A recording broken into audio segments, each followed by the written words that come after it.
Magandang hapon mga kaibigan, update po muli tayo sa binabantayan nating bagyo na si Bagyong Aghon.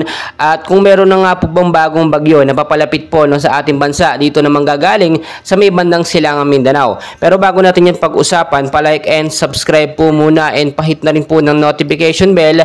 Maraming salamat po. Hypnosis po natin as of 3 PM ngayong hapon po mga kaibigan. Ang sentro po o mata nitong si Typhoon Aghon ay muli pong namata na may estimated pong layo na 520 kilometers east of Basco, Batanes po mga kaibigan.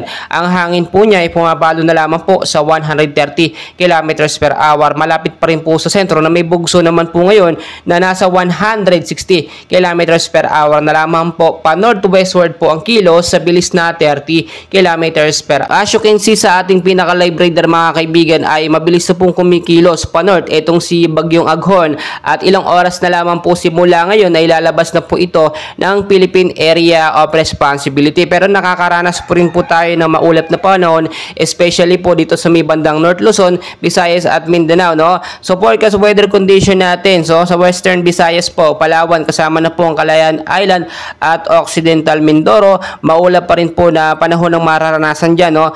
With isolated light rains to heavy rainfall pagdating po sa gabi, no? At ang ilang bahagi naman ng Visayas ay makakaranas din ng maulap na panahon, isolated rain showers or thunderstorm due naman po o dahil naman po ito sa mga localized thunderstorm.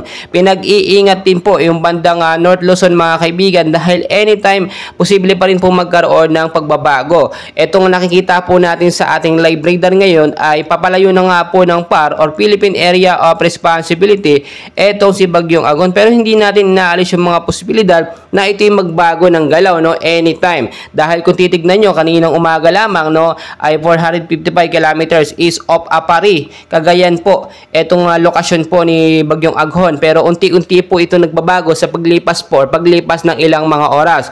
So mga kaibigan, may mga nagtatanong kung meron na nga po bang bagong bagyo na papasok sa ating bansa. Kung makikita nyo sa ating pinaka-live radar, may mga minomonitor po tayo ng mga kumpol ng kaulapan or mga cloud cluster dito po sa may bandang Silangang Mindanao. So yung sinasabi po natin na cloud cluster or kumpol ng kaulapan, posible po maging active LPA kapag ka ito po ay nagkaroon ng pagkilos or nagsimula yung galaw niya, no, sa 45 kilometers per hour. But as of now, wala pa naman itong direktang epekto sa ating bansang Pilipinas. Sa ilang bahagi po ng Silangang Mindanao at Visayas ay nararanasan po dyan na pag-uulan, no, ay ito pong mga localized thunderstorm, hindi na po ang Bagyong Aghon. So mga kaibigan, bantayan lamang natin dahil posibleng etong buwan po na ito, no, bago matapos itong buwan ito, posibleng may pumasok po na bagong bagyo at tatawagin nga po yung Butchoy, no, kasunod po ni Bagyong Aghon. So mga kaibigan, yan lamang po kayo at patuloy ko po kayong update, and please wag na wag pong kakalimutan mag-like and subscribe. Maraming salamat.